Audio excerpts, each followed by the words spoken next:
Hey guys, welcome back to my sewing room. I'm Kelly and you found me here on Pick and Stitches. Today we're going to be working on month 3 of our Tula Pink Sew Along with the Fat Quarter Shop. This quilt is called Dragon Fruit and it's a lot of foundation paper piecing and I'm loving it. It is so much fun and we're finally starting to see some of our shapes come together and I can't wait to show you all the tips and tricks.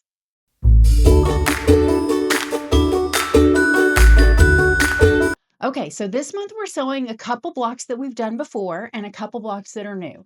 And I kind of teetered on whether or not I wanted to sew every block out on camera, but I ran into different things on some of these different sizes. So I think I'm definitely going to include all of that.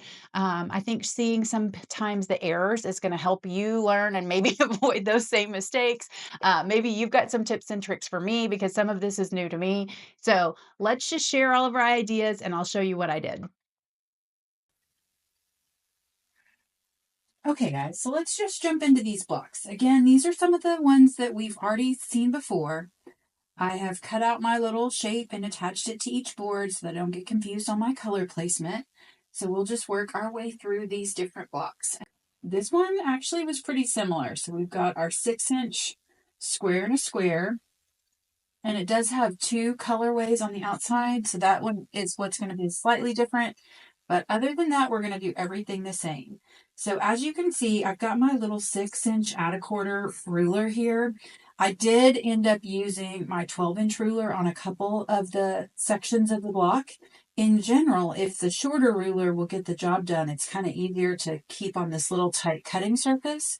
But it is really nice to have that larger size if you're doing larger blocks. But you don't need it. It's a nice to have, not a have to have. I'll definitely link that in the description for you guys if you want to take a look at it. Okay, so first thing we're going to do is take that, just like we did on our other ones, take that beveled edge. I folded all my paper up on all the folds. Now I'm going to take my center block and I'm just going to place it in the same orientation as that shape. I put a little bit of that Sew Line glue. I really love these. I use this stick a lot for my English paper piecing, but I find that I use it in my regular sewing quite a bit too. The other tip I have for you guys, if you're doing a lot of these similar cuts over and over again, is to get like a really small cutting mat, something cheap, and then that's what you want to use when you're making redundant cuts over and over and over again. So we'll just fold that up. I lined it up so that this is adding 1/4 of an inch, so I'm taking any excess seam allowance off. So I wanted to glue that first piece in place so that after I started cutting on it, it wouldn't shift, because I don't want to just have a 1/4 inch margin if I'm sewing straight from the start. So now I've got that trimmed down. It looks a little bit funny, looks a little cattywampus. That's okay. We're going to grab our first color, and then we'll just sew each side on. So we'll put our fabrics right sides together, and I'm going to stitch this side on. And because you've got so much room, you can actually attach the other side at the same time. So let's head over to the machine and do that. So something that was a little bit different when I started working with these bigger pages is sometimes it can be a little bit hard to hold your paper. So just go slow, make sure you're double checking your alignment. The other thing I noticed is that, and I'm going to just go ahead and pick this up and hold it up for you guys. If you sewed exactly on this line and did your folds, and then you cut off exactly, we're not going to cut on that line, we're going to cut on the other line, but this is going to be your 1/4 inch seam for when you're sewing. And for me, I like to leave just a little bit more outside the point so that when my quilts get really crinkly, I'm not losing the point into the crinkles as much. So when I sew these on, I'm actually going to sew just inside of that line, not much. I mean, just the tiniest amount. So most of the time when you're using this paper piecing, you want to sew exactly on the line as close as you can get, but I'm going to be just on this side of that line as I stitch down. So I'm going to drop my stitch length down and I'm going to get lined up, and I'm just barely to the left of that line. And you certainly don't have to do that.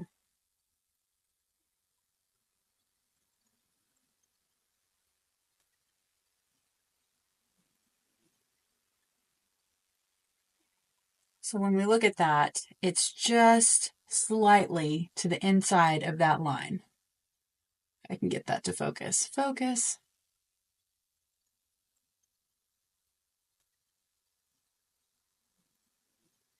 Okay, so now we'll do our other side because we know that's not going to interfere. You want to make sure that your points are still coming towards the middle. You don't want to get off center here too much. And then I'm going to go just a hair to the left of that line.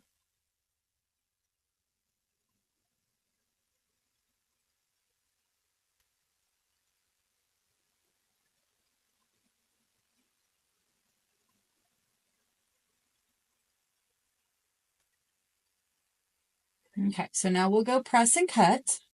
Okay, so just like before, we're not going to want to have the seam on our iron. We're just going to set the seam and then press that open. I find that I really like to come at this perpendicular and push all the way to the corner and then pull to the outside. I feel like that helps keep my corners from rolling over just because they're not sewn down all the way to the edge of the fabric.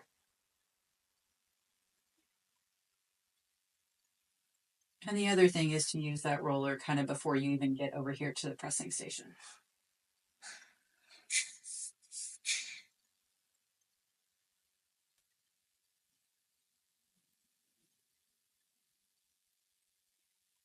Okay, so I did sew past the line, so I'm going to go ahead and just pull this up a little bit, give myself some grace.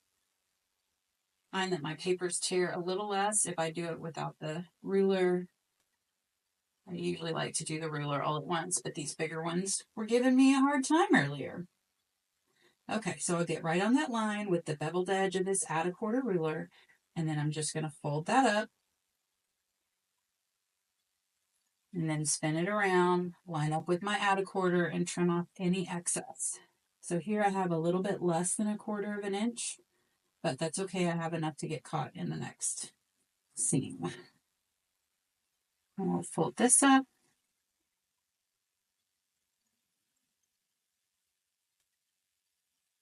Now see, this distance that I'm cutting off is a little bit greater than my 6-inch ruler. So that's where I'm going to switch to my larger one, just to make sure I'm being safe with my rulers. Okay, so now we'll grab our other colors for this block. And then we're going to attach these on our opposite sides. So we're going to do the same thing. We're just going to lay that out and then stitch it on. We can do both at the same time because they won't interfere. And we'll come right back to the machine.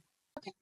So same thing we did before. We're going to line that up with the edge we just trimmed, right sides together, and then flip it over, and then just make sure as you're seeing as this comes through that you're still aligned on both edges. And we'll drop the presser foot. I'm going to hit just barely to the left again.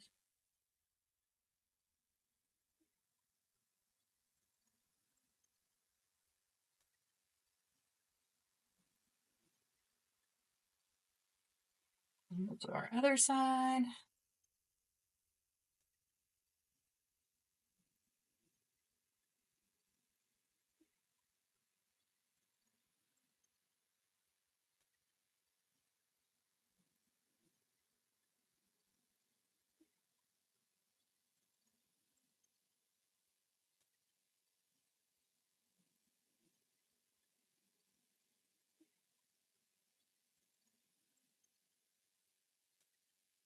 Okay, so we'll press this open and trim down our block, and we're finished with this one. I love how fast these squares come together.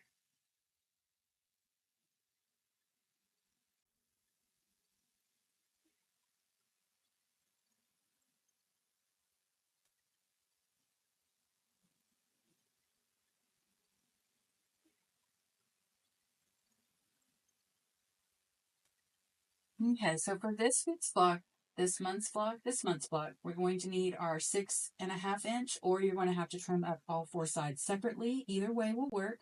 So you'll want to trim to this outermost line again, just like we've done in the past.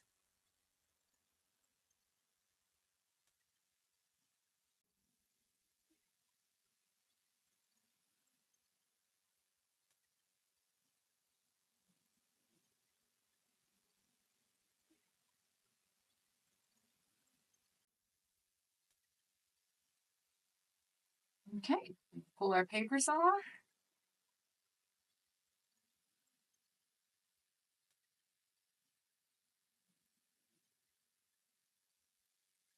And there is our blocks. So again, I do just like to have a little tiny bit more than a 1/4 inch from here to here. That's why I sewed just inside of our square and a square line. But I really like this block.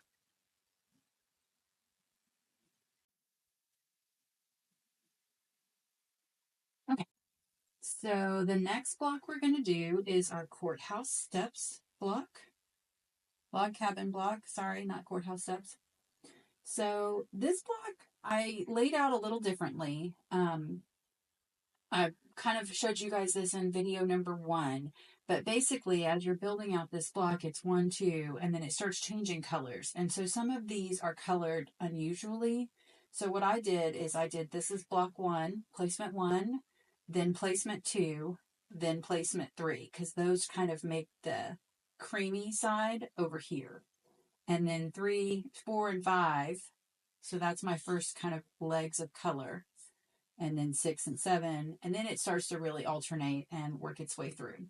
So that helped me a lot to get my brain wrapped around these color changes where you have it going from orange to the polka dot. The other thing you'll notice is when I put this picture onto my design board, I actually oriented it sideways, because when I lay it out this way, it didn't match the layout for the way that this page is printed.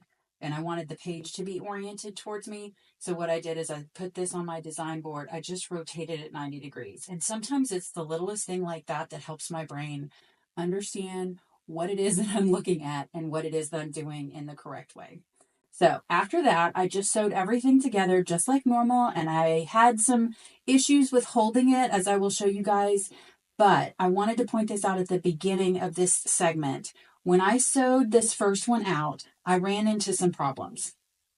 So I even pulled this one off and tried to fix it, but it is like, it's not, I had trouble with it coming up just short of being able to trim this block and get my full 6.5.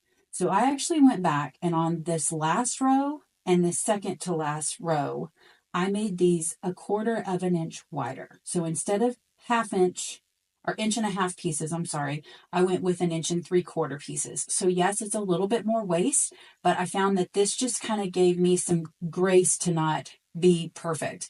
And I'm going to have to pull this one out and restitch it, but I wanted to show it to you guys and how it was coming up short for me.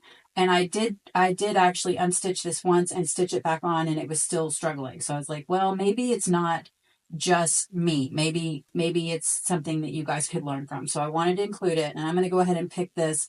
I'll probably pull this last round off and then put wider strips on all 4 around the outside. So I did just want to give you guys that little tip real quick. So just like we've done in the past, and this is another one that you'll use that bigger add 1/4 ruler when we get to some of these bigger lines across the outside, but you don't need it to start. So first I just crease on all my lines, not that outside.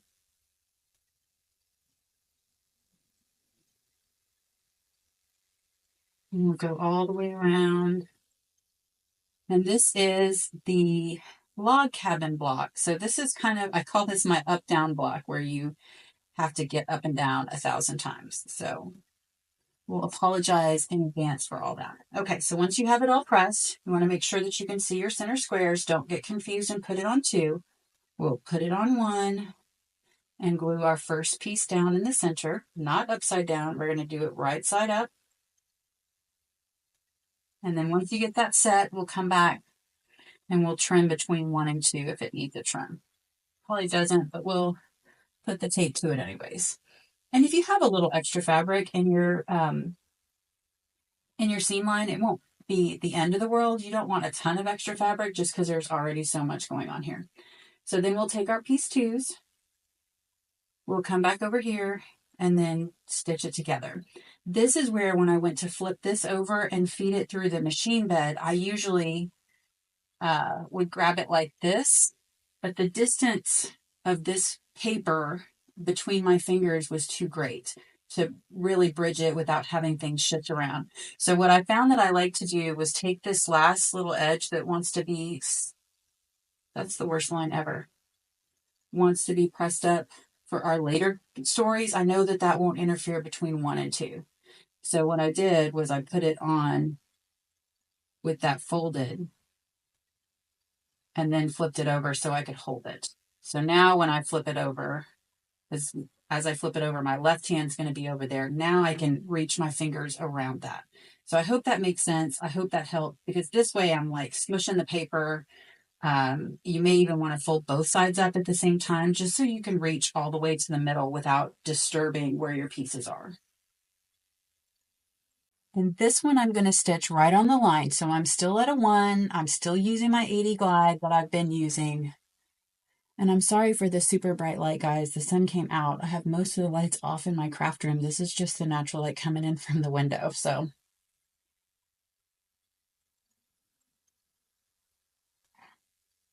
okay, so after we cut that, I did find also with this particular one, I am using both hands to feed it in because the paper's a little bit wonky.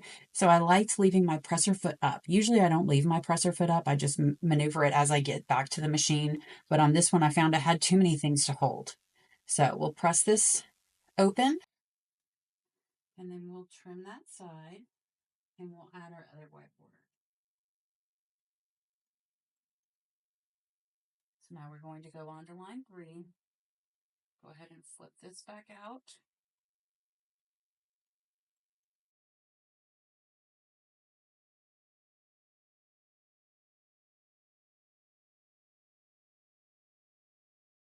Tiniest pull, because remember I always sew past my line a little bit.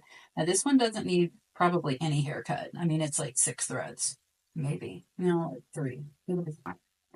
Okay, so I know I'm going to put the 3 here, so I'm going to go ahead and fold these 2 sides up just to give myself plenty of room to grab it. So then I'll grab 3. I know I'm going to put 3 there. And then as I go to pick it up, I can reach it from either side.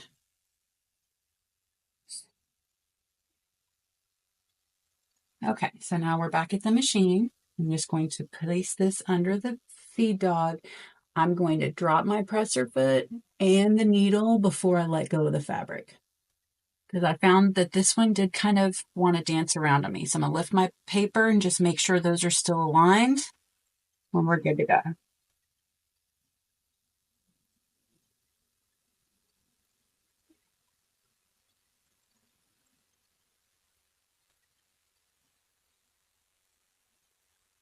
Okay, so now we'll press this open.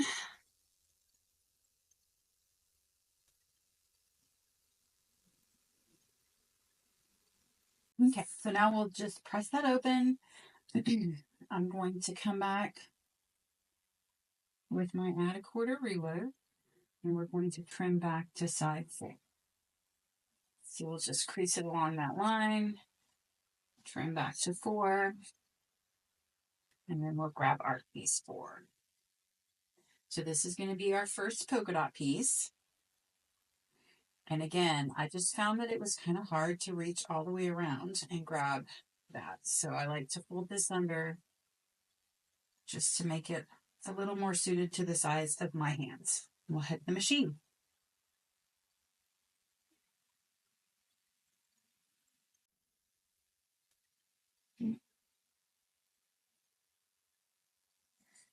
So right on the line this time.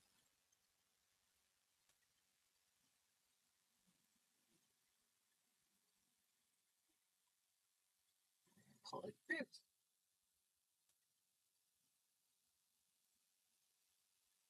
So as you can see, this block is a whole lot of back and forth, but that's okay.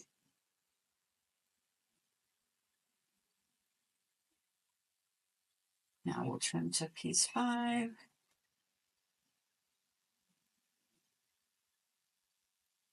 We'll go ahead and fold that under while I'm over here.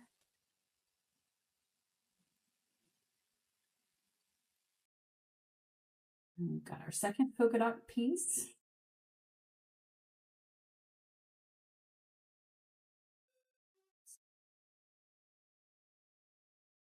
And then we'll head to the machine again.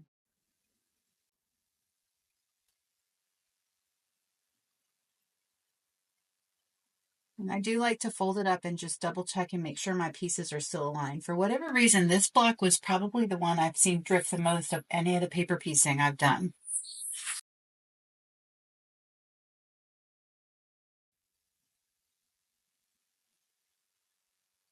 Maybe it was me being willy-nilly. You never know. Okay, so when I come back over here, I need to move this piece of paper out of my way in order to sew down that seam 6, but that's where I'm holding my fabric. So I'm going to reach in with my left hand and make sure that I keep that nice and aligned before I flip it down on the bed, and then I can open up that paper to get that sewn where I want it. And I'm going to drop my presser foot and drop my needle before I let go, and then I'm going to let go and make sure that those are still aligned like I want them, and then send it through.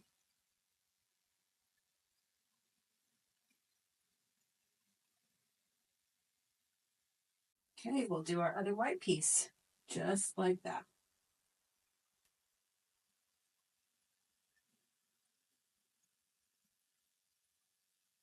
That's going to be my next piece.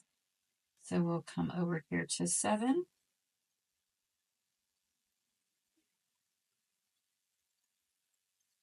And I guess if you have really long fingers, you probably don't have to do this, but this is just how I worked around not being able to grip that wide without crinkling the paper. And I forgot to fold it that time. So I'll do it now. Okay, let's head over to the machine. So same thing, I'm going to just grab it from the other side. Drop my needle. Check and make sure. See, as I let go of it, that shifted, so I'm just going to push it back where I want it.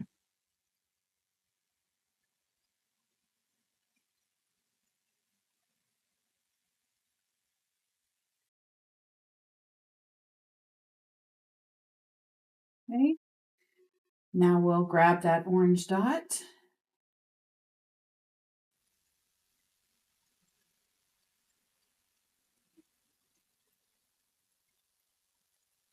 And I really do appreciate you guys checking in with me every month. Even if I've already done this block before, I want to make sure everybody gets all the instruction they need. So you definitely help me out by continuing to watch and letting me know what it is you want to see in the next video. Okay, so we're getting closer to the edge where I actually will be able to reach that. So things get a little bit easier, but I'm going to actually be gripping it from this other side. So my right hand can grip it, but as I go to switch to my left hand, it still won't be able to grip. So I'm just going to kind of roll that up so that I can get over there and make sure I've got it nice and aligned.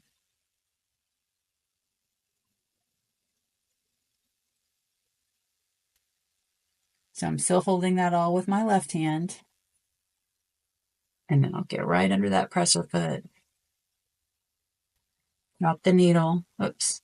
Don't like where I dropped it. There we go. Okay. I'm going to let go. Make sure as I unfurled everything, it stayed together.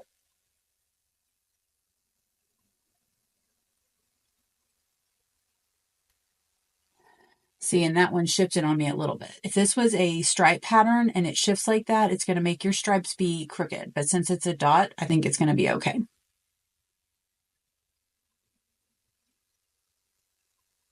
So we'll set the seam, press it open,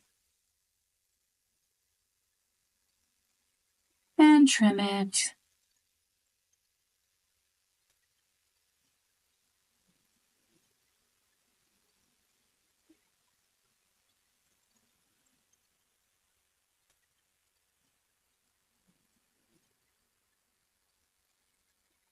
Yeah, I feel like since this is a bigger block, maybe there's slimmer margins on all the cutting instructions because they didn't want to tell you to cut it too big. But I feel like there's less margin in this block than in the 4-inch size or the 4.5 inch size.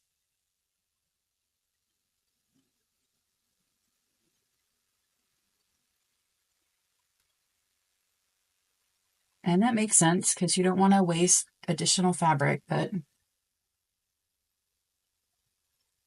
so lined up.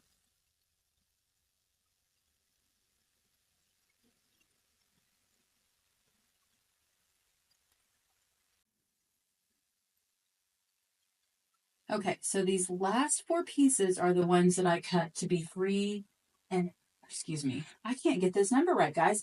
1 3/4 inches instead of 1 1/2 inches. So I did switch that up a little bit just to make sure that I could make it all fit and that I would have plenty to trim down my block and really keep things square. Because that's what you're looking for in these paper pieces, is to really keep things easy and square for you. So we'll do this last one on this one side. And so you can kind of see how that's fatter than our other rounds have been, but that's okay. It gives me some wiggle room.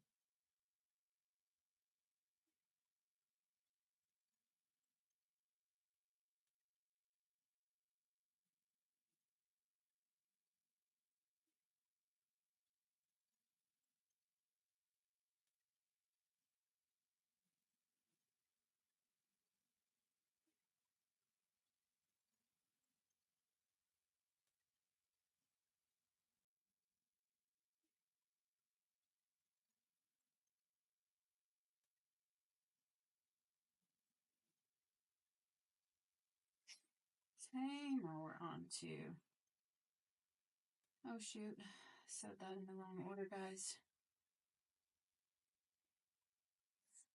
I wonder if I can get away with it. You know what, guys? I think you and I are the only ones that are going to know I sewed that in the wrong order. I was supposed to sew that one on 10, and I sewed it on 11. It's got enough room to cover that seam, but it's not going to cover this seam, so I am going to have to pull that off. Again, it wouldn't be picking stitches if you didn't get to watch me pick something, right? So the lower you drop your stitch, the easier it is to pull your papers off, but the harder it is to pick a seam. So keep that in mind. If you have to pick a seam and they're this tight, it's really easy to put a hole in your fabric. But the Fat Quarter Shop was pretty generous with our portion, so if I do ruin this block, I'm pretty sure I can start over and build a whole new one.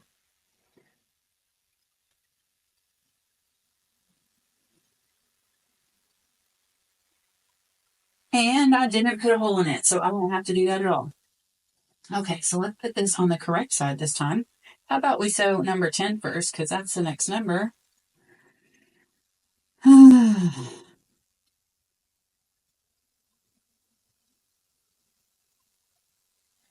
Okay, so this one's going to go on 10, and it's going to fit better over there.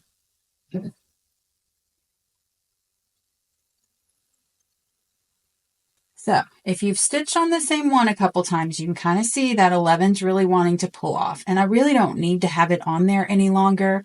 I want to have it to trim on if I can, but if I can't, that's not a big deal. So I just want to make sure that everything under here is aligned, that I'm on that ready to have a 1/4 inch. And then once I get it sitting on the bed, I'm going to try to let all the paper kind of flatten out.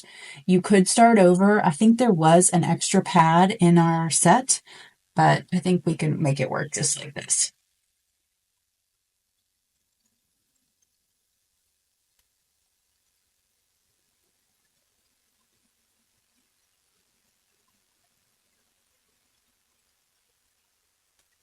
Okay, that looks like it fits a little bit better. Okay, so I've already trimmed this side and that corner looks fine, so I'm going to just leave it as is, and we're going to come do the actual side 11.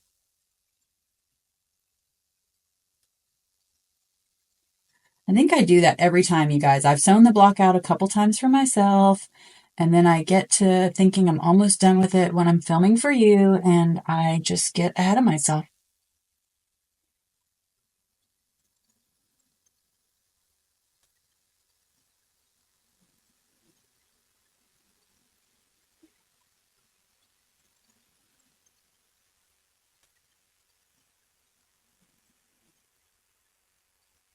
Okay, so now what we have left is our 2 rounds of the polka dot.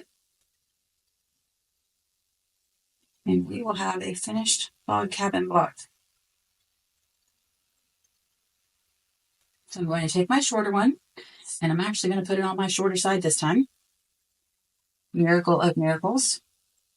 So we're going to do block 12.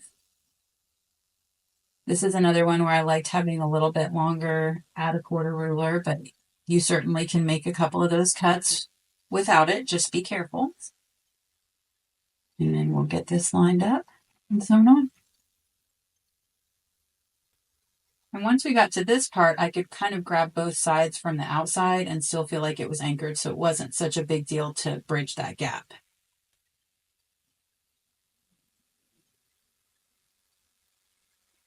And I think these last couple rounds, because I was walking back and forth from the pressing station to over here holding it like this, that was when I really wanted to make sure my presser foot was up, because I do have a habit of leaving it down, but I can't. It was really hard to get back here and like raise it with while I was still holding everything together.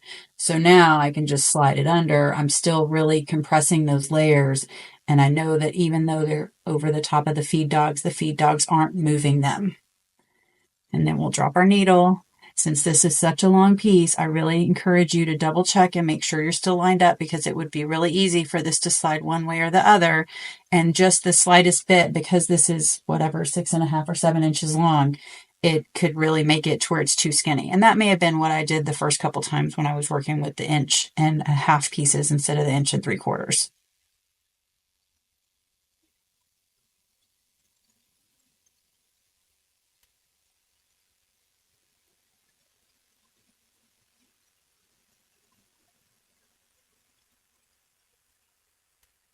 All right, one more side.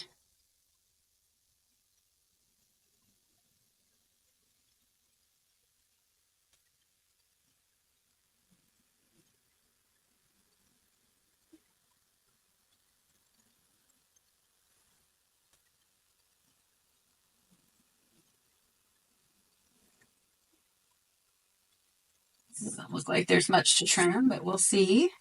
A little bit, a tiny bit.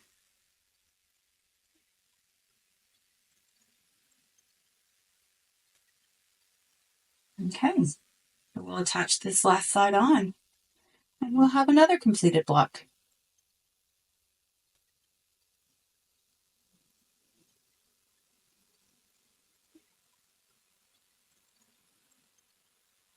Let's see, grab this one backwards for some reason, so I may have to reposition it.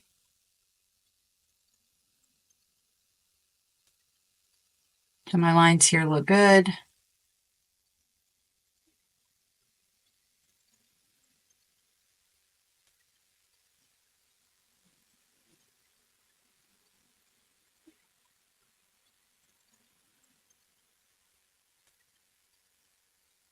Okay, we'll get this pressed and trimmed, and that is 2 of our 4 blocks for this month. So similar but different, you know, just slightly different. So again, I'm going to use that 6.5 inches to trim.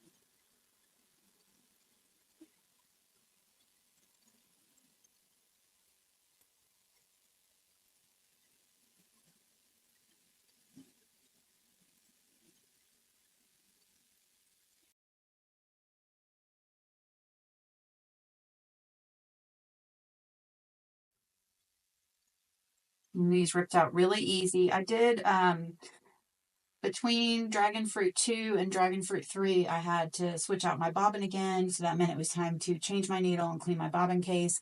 And so I did go ahead and put a 90 on. And that is, you know, I don't know why I fight that sometimes. I think it's good enough. I can totally rip it off, and I can, but this is definitely easier with that 90. So that's our finished block number 2. Now we've got a square and an economy block for us to do. So we've done these before. We'll just take our papers. We're going to crease them just like we've been doing. I'm going to get off this pad because that's not working out so well.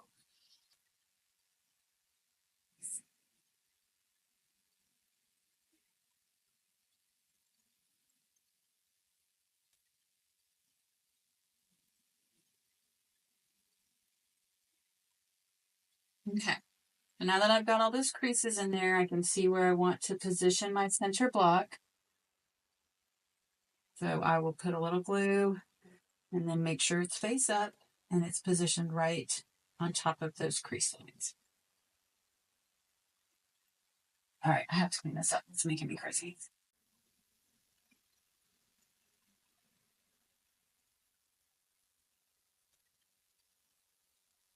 Do you ever watch videos of those people that just like sweep it over onto the floor? Like, I guess maybe if you didn't have carpet, that would be okay, but I think that would make me crazy too. Because I'm a barefoot sewer and I wouldn't want to like walk in that either. So, you sew barefoot or in your shoes? I think it's like a cult, right? You're one or the other. Either you're a pinner or you're not. Either you sew barefoot or you don't. Either you're a little bit crazy for fabric, we all have our tendencies. Okay. So first we're going to do our outers in our pinks. So we'll go right sides together and go stitch these on. Now, one trick I found when I was working on actually a different block was that if you find that this is hard to hold and it's kind of drifting around on you, this is going to be in your seam allowance anyways. I just put a little tiny bit of glue out here on this outside edge so I can go ahead and position that and then set it. And this is kind of a temporary glue anyways, so I don't mind having that. Also, you have enough clearance that you can do both sides at the same time. So let's just try that and see how it works. Oops, that was way too much glue. The EPP police are going to get me for that. I think my kids were playing with it. I don't know why it's sticking out so far. Okay. We'll head over to the machine and sew these two sides on.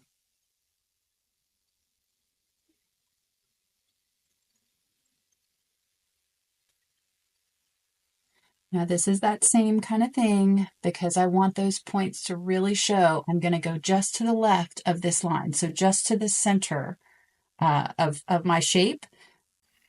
Okay, so now I know what it said on the other square and a square. I did like to sew with a little bit more margin for error, but because this line is going to be aligned with this 1/4 inch line, if you start adjusting too many of the steps, then you might have a little bit of a problem. So I'm going to sew just to the inside of this line, and then when I hit the outside, I'm going to sew just to the inside of it to give me enough room to have a little bit more room for error.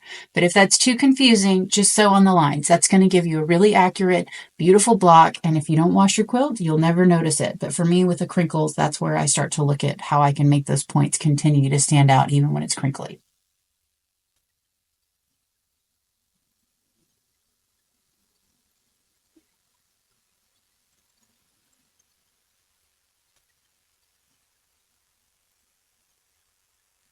The other thing about gluing it is it makes it really easy to move from one to the next.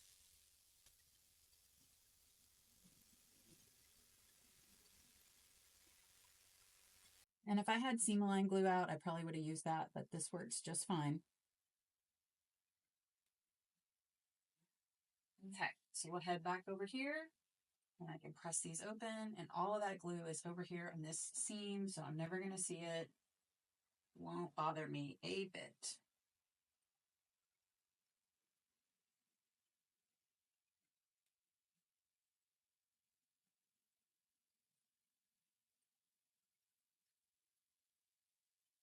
Okay, so we will trim this down just a little bit. Again, I find if you just pull up on the fabric, it's a little easier than the pages ripping. So now we're going to do 4 and 5. Yes, I'm going out of order. Sorry about that.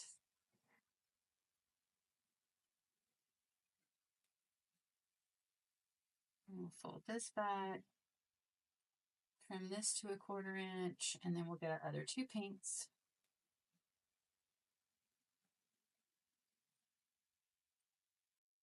And I'm going to do the same thing, just kind of off into the corner here where it's not really going to matter too much. And you can certainly hold all this still, but especially if you've got stripes. This is a technique I started doing because I had stripes, and I really wanted to make sure that they didn't get off alignment when I flipped over the pages, but I really like that I can do both sides kind of willy-nilly when I get to the machine. Not really willy-nilly, just kind of willy. Just a little willy-nilly. I mean, who doesn't like a little willy?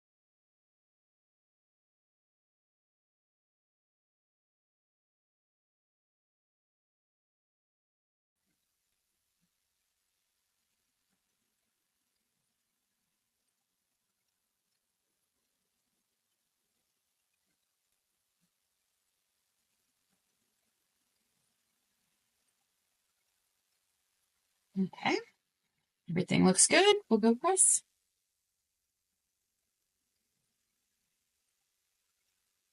Okay, set the seams.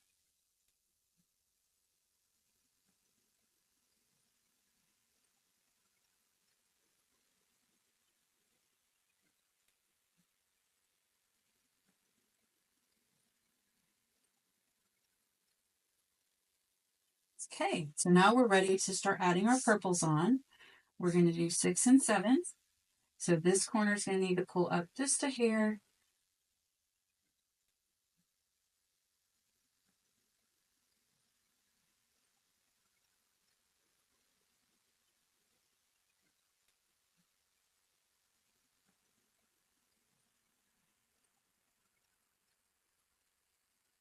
Okay, so we grab our 6 and 7 pieces. As you can see, these are the sides I just trimmed. Don't accidentally attach them here. So we're going to do the outermost corners on this. Really press it down because that glue likes to set up pretty fast. You need a little pressure, I think.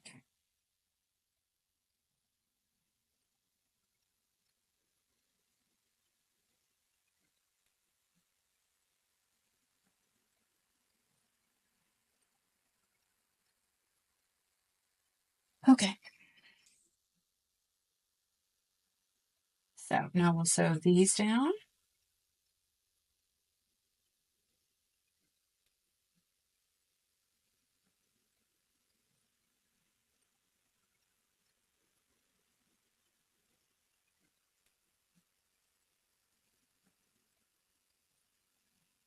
And again, I'm just a hair inside that line.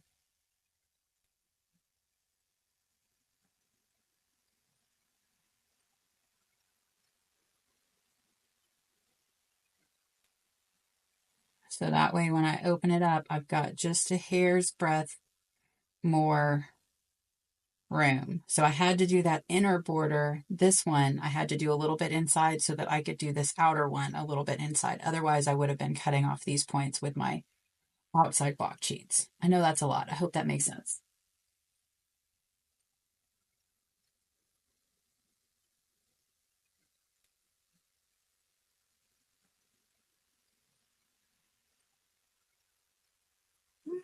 Set our seams again.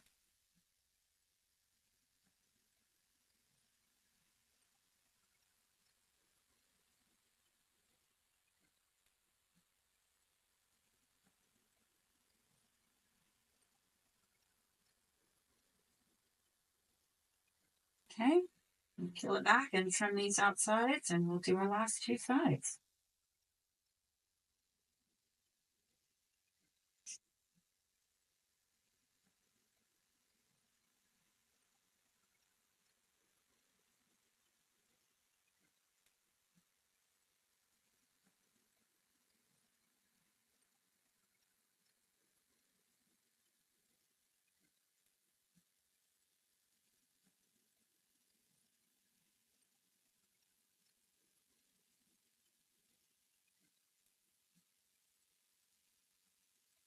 Okay. So if you don't like this little tip, then that's not something you have to use. One thing you can look at is this point should be about the same level as that point if you feel like you're having trouble aligning these last two sides.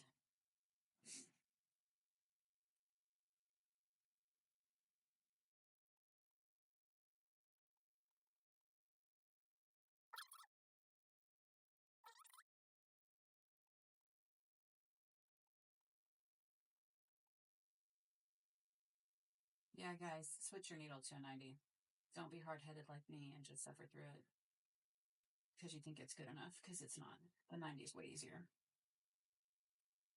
I say it in every video. Do as I say, not as I do. Okay, so that's our third block. We only have one more to go. Okay, guys, we are on to the last block. So this one is the one I was kind of excited to try. I have not made this particular flying goose style before. I've done several others, and I have my favorite, but I was curious how it was going to stand up next to what I was used to. I didn't hate it. I probably would still opt for my 4 at a time flying goose method. And I don't know, I actually haven't looked back to see if we had enough of these two fabrics to just do the 4 at a time. If I know Kimberly, I bet she probably put it in the kit that way, even though it has the flying geese paper, but I do not know that for sure. If anybody has these two fabrics that they haven't cut yet and you tell me what those dimensions are, comment below, let me know. I'd be curious to see that for our future boxes. But I did sew these out with the paper piecing, and it is still easier. I think it's probably still more accurate than just some of the other methods that I've tried in the past, but I do like my 4 at a time better. So all that to say, let's see how this one goes together.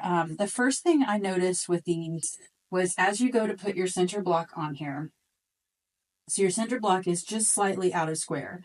I think it was 7 1/4 by 7 3/4. So you want to make sure that you don't have your shorter direction the width of this. And I felt like there's all this extra margin on the paper and it was just confusing. So the first thing I started doing was to trim off all this extra paper so that I could see where I wanted to be. It doesn't have to be perfect.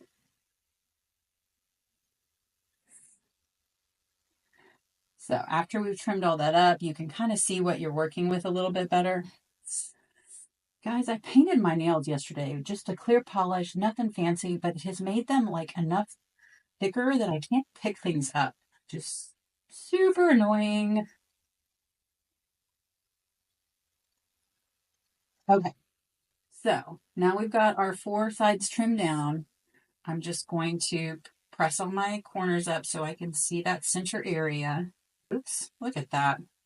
I don't want to sew that line. That's the thing about this 12-inch add a quarter is that if you're off, you know, if it's a 5% off on that angle, it adds up over the length of it for sure. Just like your rotary cutter when you're using the big 24-inch line. Okay, so we're going to keep this centered together. We're not cutting that apart before we start. And then we'll just place our glue in the center. Okay, so I've got it. The long way is top to bottom here, and the long way here is right to left. So I want to make sure that I rotate it. We're going to go right side up, and it should be about the size of your paper now. So now it's really easy. If you're covering all of your paper, then you know you've got good margins. Okay, so now we'll go ahead and trim this down. So we've got 2 and 2. I did decide to take these triangles that are left over from all of these pieces, and I actually cut them down to use in a broken dishes block. I think I'm going to make maybe a table runner or under my sewing mat with all these scraps, because I think all these Tula Pinks are going to look really cute. I've got some of her swallow fabric background from other kits already, so I'm going to use that as my background fabric. Anyways, I digress. Okay, so we're going to have our 2 corners that we add. All of these are identical. We're going to be ending up like this. So some of your lines are going to go towards the center and some of your lines are going to go vertically. I'm sure you could plan it differently, but that was how the pattern was written. So that's how I cut mine out. So now we're going to line these up. And this is kind of where I was talking about your stripes. If you get out of alignment a little bit with your stripes, when you go to fold this up, your stripes won't be perpendicular anymore or horizontal. They're going to be a little cattywampus. So what I like to do is make sure that my stripes are going up and down. And this is where I started to use the glue in the corner method. And it just seem to help me get them on really straight. And so these were the two that I tested out with this method, and I really like how they came together. I was a little bit sad I'm going to be cutting that off. I'm like, I couldn't have planned that to be so perfectly aligned. But then once I put that in the fabric, you won't even see it. So go figure. Best laid plans, you know, and all that.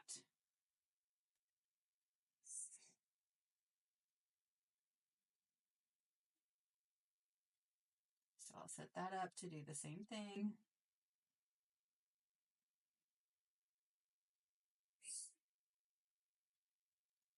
So I just want to look at it and make sure it's perpendicular. So find something that you can align with. So your edge of your paper is pretty square if you trimmed it up like I did.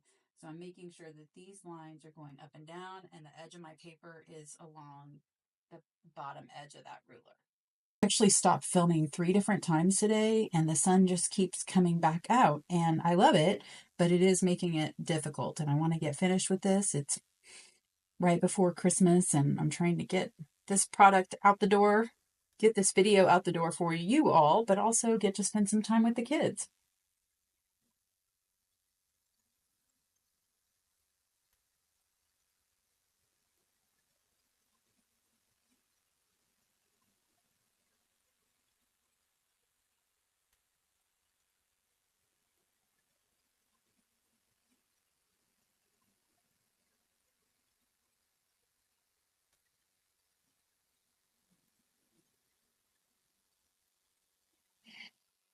Okay, and just like we talked about on those other corners, I actually, part of the reason I don't like this option as much is because with the other flying goose method at the end, at the very end, I could always choose to have my ruler skewed a little bit towards this seam so that I had a little bit more room before the points would come together. And so that's one of the things that I'm trying this kind of sewing just inside of that line.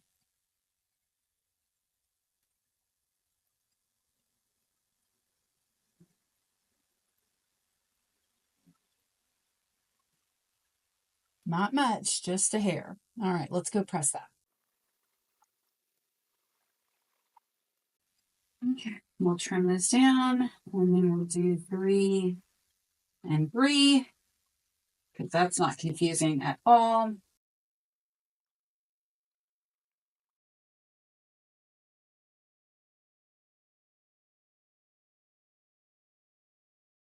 Now this looks funny, but that's actually between the 2 seams. So don't get accustomed to how a flying goose should look and go, oh gosh, my corners don't meet.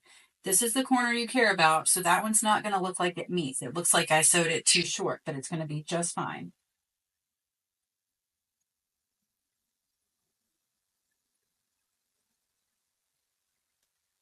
I think that's part of why so many of us are resistant to change, because if you go to start sewing it and it looks all funky like this looks cattywampus, and how is that going to come together as anything but a weird shape? You just kind of have to trust the system.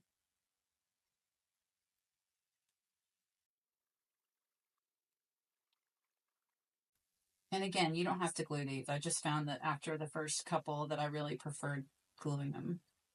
I'm not usually a big gluer. Maybe I need to try gluing more things. If I set my seam align glue out on the table, you think I'll use it more? I bet I would. I bet I would. Okay, let's go stitch it down.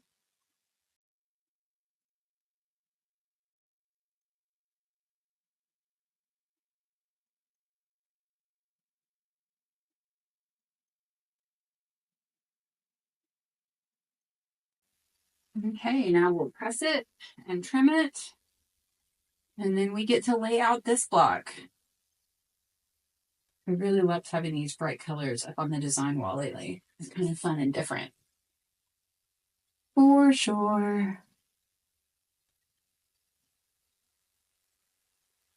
Okay, so I know it looks bad, but it's going to be okay.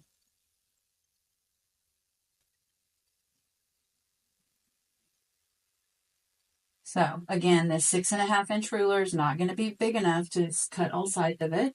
So you want to grab something just a little bit longer for this long side between your flying geese. Or you could cut the geese apart before you got to that section, but the first time I moved over to the cutting mat, I was like, oh goodness, what did I do wrong?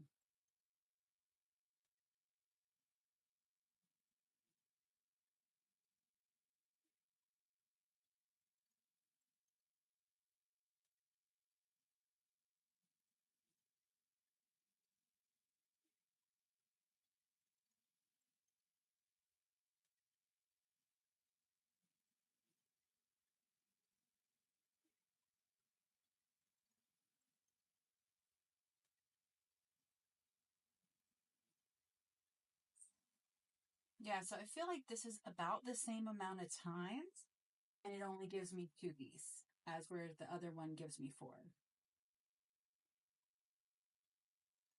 And you can do it with the Creative Grids ruler or with that Quilt in a Day. I have both.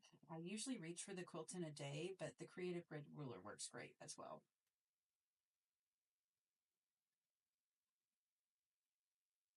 Okay, so all of that wonky looking, and it is just fine. 2 perfect flying geese. And I know you guys were looking at me a minute ago going, that girl's crazy. That is not going to look nice. So that's kind of the beauty of the paper piecing, is that it kind of helps you get it there if you can just trust the process. But sometimes it's hard for those of us who have done it the old school way to kind of trust that process, because it is different for sure. Okay, so now we're going to build out our block. And I'm going to try this darker background and see if that helps us be able to see. Okay, so we've got our 2 flying geese. And then we've got our purple. And then we've got our log cabin, which is going to go with the white towards the top. And where's my other?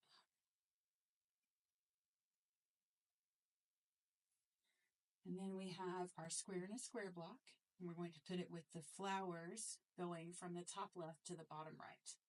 Okay, so just like normal, we're going to join this together. So I'm going to join this first, and then I'll join these into a full block in just a second.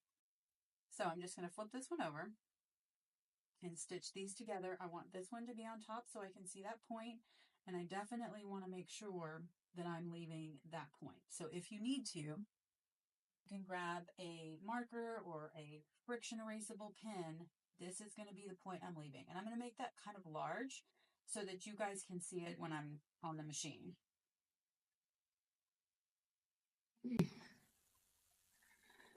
Okay, you certainly don't have to, but I'm going to switch back to my seam guide foot. And again, when I first started sewing on this Juki, I had a seam aligned foot and I didn't like it at all. And I think it was because I was pushing too hard into that seam. And then I ended up just using this, which is actually more of a scant 1/4 inch. And I really like that. It gave me better margins for errors, but I think that was just kind of getting used to the machine. So as long as you don't press into that guide too much, then you're going to have a really great result. So we're going to leave every bit of that green. I drew the green in that corner quite a lot. So I'm going to leave the green and sew just past it. But first I'm going to change my stitch length back to a 2 2/4. Did I just say 2/4? 2.25.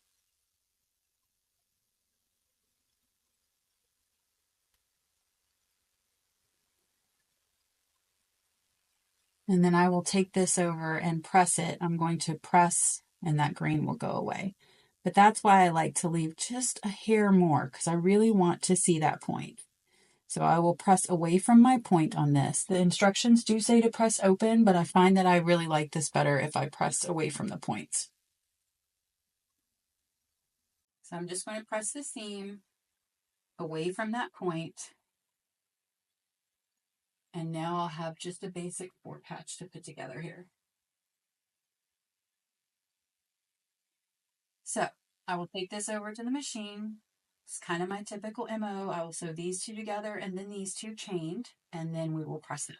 So my top left, top right. Make sure I like the direction my birds are facing. I definitely want the flowers to the top, so I could have one of 2 ways. I think I like it better that way. Doesn't really matter. And then if you're a pinner, please do pin, but I felt like this came together rather nicely. Now I'm going to put my square and a square on top so that I can see where that line needs to be. And if you need to, grab a friction pen. These are actually friction markers, and I really like them. They're a lot bolder, so they're not going to give you the precision accuracy, but for showing up on camera or something that I want to be really visible, like a reminder to me, I really like these. But I do find that where a regular friction pen sometimes will leave a mark on a really dark fabric, I think these friction markers do it more. So keep that in mind if you choose to give those a try. And I guess I can put a link in the description to the ones I got. I think I just got them on Amazon.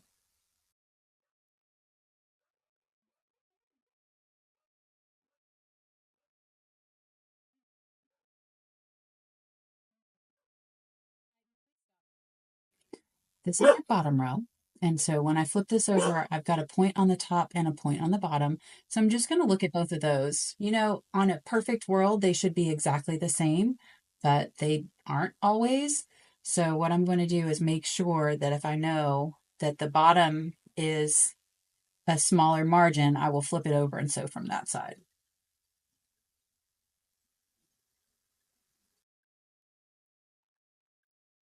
But I always want to pull them back through and just look at them before I press. And I've got both of my points, so I'm good there. And both of my points, I'm good there. So we'll go press.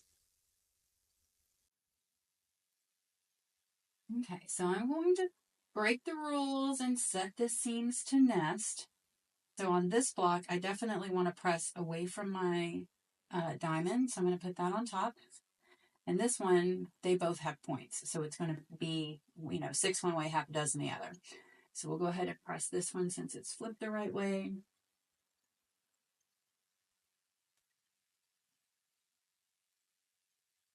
And again, the instructions say to press open. So if you're a press it open kind of person, then please have at it.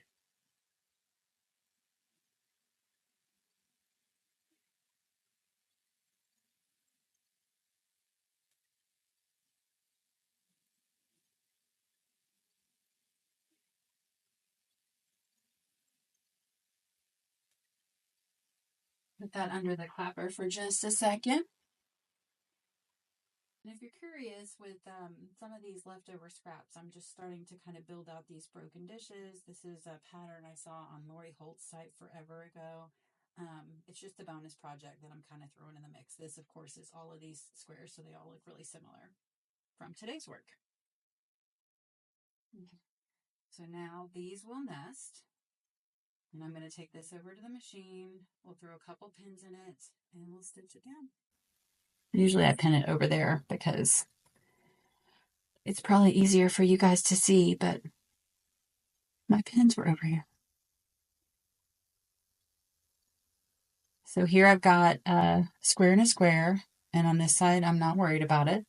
And here I've got my flying goose, which will be pretty standard, and a square and a square. So you're going to have one of those on the bottom, so just make sure that you're aware of where those are coming together and if you need to make any adjustments.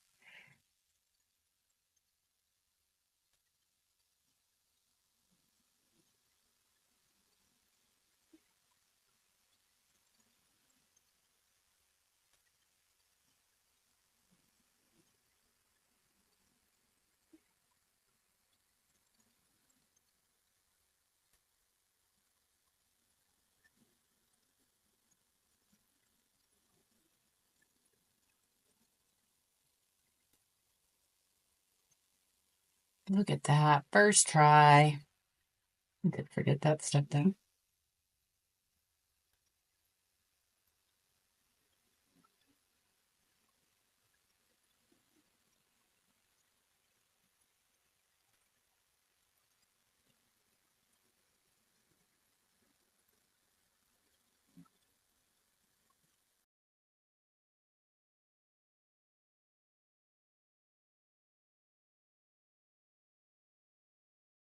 Okay, let's take a peek. Okay, no cutoff points. Let's go press it, get it on the design wall. and we've done it a couple times, but I really like every block has been a little bit different, and I really do like getting to kind of share my trials and tribulations with you guys. At least y'all can giggle at my mistakes. If I try to tell my husband about it, he looks at me like, what are you talking about? Crazy lady. So on this one, I'm going to just press away from my square and a square on both, which means I'm going to be pressing into this flying goose, but that's okay. At least for me.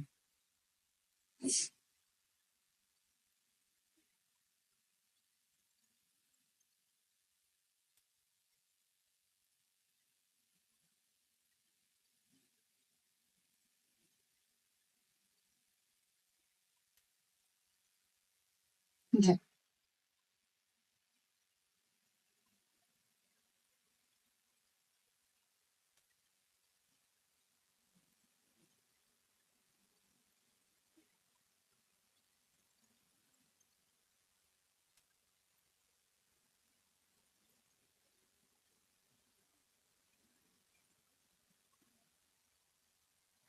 Okay, guys, so there's our block. I definitely want to iron that again and set it under the clapper, but that kind of gives us our finished product. I'll get it up on the design wall with some of these others so we can see it all together. That's a wrap on month 3 of our dragon fruit quilt. I hope you've enjoyed sewing this one out with me. If you've got any other tips and tricks for me, you know any shortcuts that I'm maybe not taking, please do comment below and let me know. And until then, if you like watching any of these tutorials or my other unboxing videos, please do hit that like and subscribe button. It helps me out a ton. And don't forget to head over to our private Facebook group. I'd love to see what projects you are working on. And until then, I will see you guys next time.